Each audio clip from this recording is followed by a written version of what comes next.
Today is the 19th of April. I'm holding a thing which depends on who you are. It's either a piece of junk or a piece of history. It is a 1972 first pressed vinyl record of Sticky Fingers by the Rolling Stones. 5 decades ago, people would sell their furniture, sometimes more, just to get one of these. Because to listen to any album 5 decades ago, it's required to have an amplifier, a bulky speakers, a turntable, and the record itself. 4 things just to listen to one album. But today, to listen anything, you need only one thing.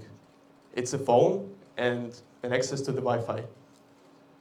The technology has changed completely, but one thing is didn't. The reason why people have a music at the first place, it's eternal. Something that can reflect your personality. Which brings me to the question I've been singing for months. Can your playlist reveal who you are? My name is Ivan, I'm 17 years old, and the answer is yes, but not in the way you do expect. We all learn in social studies that there are 3 primary agents of the socialization. There are peers, school, and family. But one thing those textbooks don't say quite loud.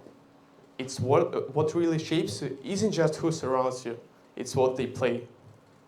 Which means that if you are in a community where 9 out of 10 listen to the heavy metal and this one outliner is you, give it a year, you'll be the 10th one.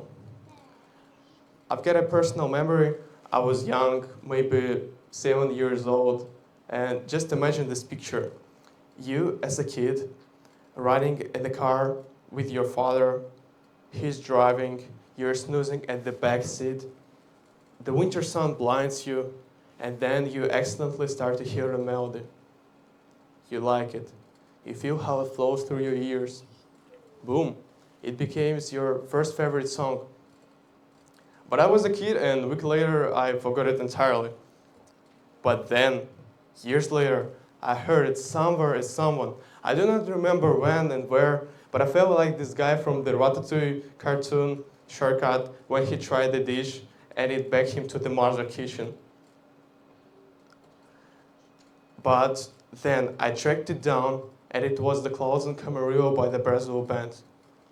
But at this point, I didn't just add it into my playlist.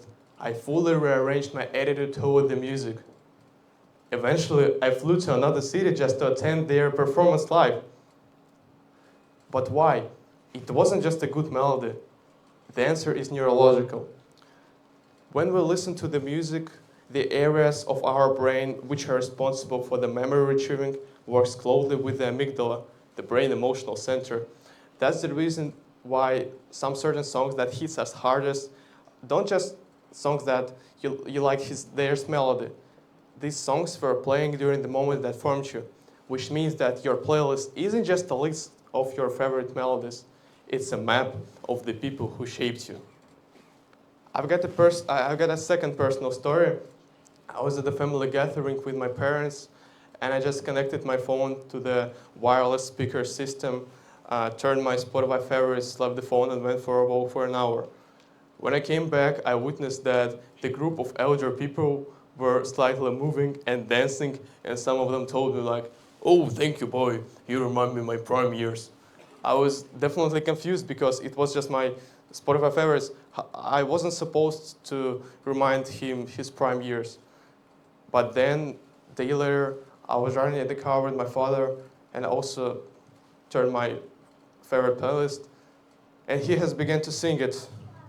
And I was also confused because why? But at this point, I understood that people who shaped me isn't just influenced my habits, my values, my humor. They embedded themselves into my taste. My playlist sounds like my father because I was shaped by him. But let's move to some statistical data.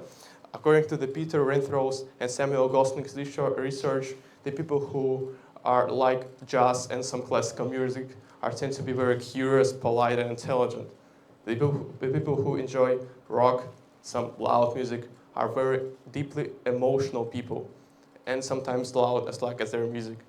And people who adore pop and drum music are very community-oriented and sociable people. Useful patterns, but here's my caution. It's only the statistical data, because to listen to the heavy metal, you don't have to be a Milwaukee biker riding a Harley, or to listen to the Lev Leshenko songs. You don't have to be an elder post-Soviet woman sitting in the bench in the park. But let's back to the question. Can your playlist reveal who you are? I'd say yes. Because my playlist has Inex's, Bee Gees, Pink Floyd songs, not because I was born in the 70s, because my father was, and I was shaped by him. I've got a friend, and his playlist consists 90% of the underground hood trap, not because he was born in the hood. He's my neighbor, by the way. Because the people who shaped him were like this. I'm sorry. And all things considered, I would like to say that we didn't choose our first songs. They choose us through the people. And our playlist, it's a record pressed by others. We are the reflection of the hands that shaped us.